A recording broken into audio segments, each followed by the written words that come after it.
ഹരം പിടിച്ചു വരുമായിരുന്നു. ഹാവൂ, ഛേ, ഈ KSEB കൊണ്ട് തോറ്റു. ഛേ, ഇതെന്താ ഈ ലൈറ്റിന് തീരെ നിറമില്ലാത്തത്? ഈ വെളിച്ചത്തിൽ വായിക്കുന്നതേ കണ്ണിന് കേടാ. അതാണ് ഞാൻ പറയാൻ പോവായിരുന്നു. അമ്മേ, ഈ കറണ്ട് എങ്ങനെയാ ഉണ്ടാവുന്നത്? കറണ്ട് വെള്ളം കൊണ്ട്. അതുകൊണ്ടല്ലേ മഴ കുറയുമ്പോൾ ലോഡ് ഷെഡിംഗ് ഒക്കെ ഉണ്ടാകുന്നത്. ഓ, ഇപ്പൊ പിടികിട്ടി. എന്ത് പിടികിട്ടി?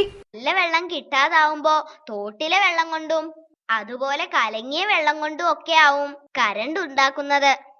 അതുകൊണ്ടായിരിക്കും ചിലപ്പോ ലൈറ്റിന് ഒരു തെളിച്ചമില്ലാത്തത്. ഒന്ന് പോ അവിടുന്ന്. അത് വോൾട്ടേജ് ഇല്ലാത്തത് കൊണ്ടാ. വോൾട്ടേജ് വന്നല്ലോ. ഇനി പോയിരുന്നു പഠിച്ചോ. രാവിലെ കറണ്ട് ബില്ല് അടയ്ക്കാൻ പോകാനുള്ളതാ. ഈ വോൾട്ടേജിന് വരാൻ കണ്ട ഒരു സമയം.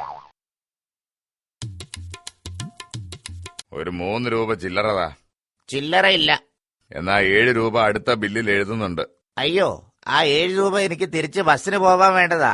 എന്റെ കയ്യിൽ വേറെ കാശില്ല.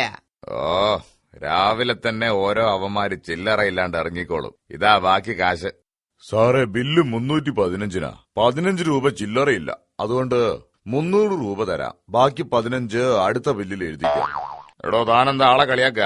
ഞങ്ങള് KSEB വിശ്വസിച്ച് കാശ് അധികം തരുന്നില്ലേ? അതുപോലെ KSEB ജനങ്ങളെ വിശ്വസിക്കണ്ടേ? ഞാൻ വെറും ക്യാഷറാ. എന്റെ മേലെ സബ് എഞ്ചിനീയറും AC മാക്സി ഒക്കെ ഉണ്ട്. ഈ വക പരാതിയൊക്കെ മേലെയുള്ള ആളുകളോട് പറഞ്ഞാ മതി.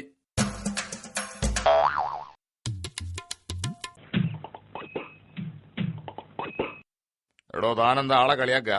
ചേട്ടാ, വീട്ടിലെ കറണ്ടിന്റെ സ്ഥിതിയും ഇത് തന്നെയാ. വരിക പോവാ. അപ്പൊ കാശും അങ്ങനെ തന്നെ തരാമെന്ന് കരുതി.